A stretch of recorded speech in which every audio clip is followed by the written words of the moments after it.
And over here, Penshaw Monument.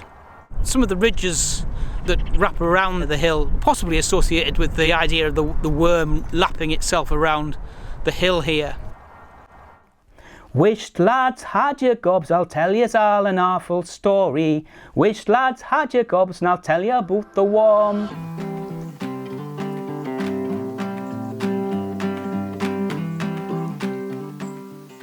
Hello, I'm David Simpson and I'm a historian based in the northeast of England. I've been interested in the history of the region since I was about 8 years old, fascinated by the Vikings and the Anglo-Saxons and the railway history of the time and also place names, legends, dialect, all these kind of things.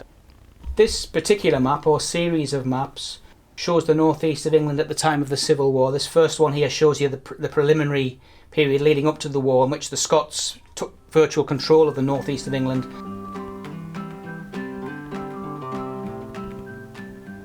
I run two websites, England's Northeast, which is englandsnortheast.co.uk, and that focuses on the region's history, its battles, the stories, the legends. And I also run a website called Tangled Worm, tangledworm.com, in which I publish maps featuring the history of the region and regionally focused gifts. And the inspiration for the name Tangled Worm comes from the worm legends of the northeast of England. This map here features three of the main worm legends of the northeast, the Laidley Worm, and then the Lambton Worm, and the Sockburn Worm, and the link to Lewis Carroll and the Jabberwocky poem. The Lambton Worm story concerns a young lad called John Lambton from a very famous local family who went fishing in the River Wear on a Sunday morning when he should have been at church.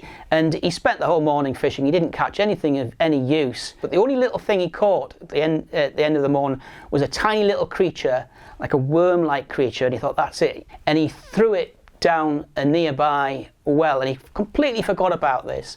Years later, he went to fight abroad in the Middle East. And in the meantime, this little creature had grown into this ferocious beast, this wyvern, this worm that terrorized the local neighborhood.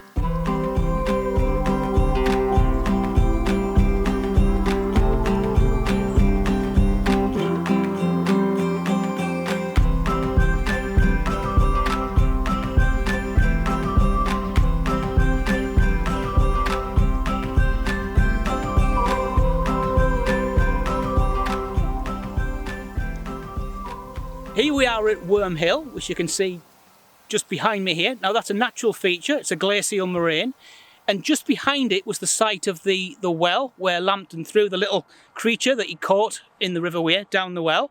Most people are familiar with the Lambton Worm song, which dates to 1867. It was written by C.M. Lumain, but it's based on the much earlier legend, and that was first performed at Newcastle's Tyne Theatre in 1867. And the lyrics and the chorus of the song feature lots of local dialect words.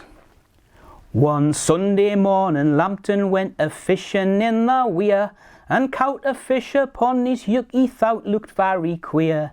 But whatten kind of fish it was young Lambton couldn't tell. He wouldn't fash to carry it home, so he hid it down a well.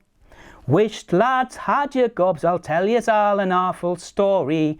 Whisht, lads, had your gobs, and I'll tell you about the worm. And over here, Penshaw Monument, which is also associated with the worm legend in the famous music hall song. This fearful worm would often feed on calves and lambs and sheep, and swally little bairns alive when they lay down to sleep. And when he'd eaten all he could and he had had his fill, he crawled away and lapped his tail 7 times round Penshaw Hill. I wonder how many people visiting the Penshaw Monument today realise its connection with the famous legend. The Penshaw Monument is built on the site of an Iron Age fort, and there are sort of ridges run around the hill which perhaps become associated with the idea of the Lambton Worm wrapping itself around a local hill. Penshaw Monument dates from 1844, built in memory of John George Lambton, the first Earl of Durham.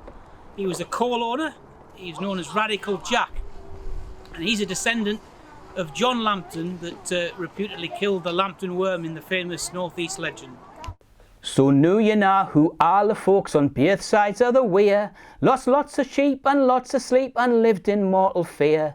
So let's have one, a brave Sir John that kept the brains free harm, saved cows and calves by making haads of the famous Lambton Worm. No lads, I'll had me gob, that's all I know about the story of Sir John's clever job with the awful Lambton Worm.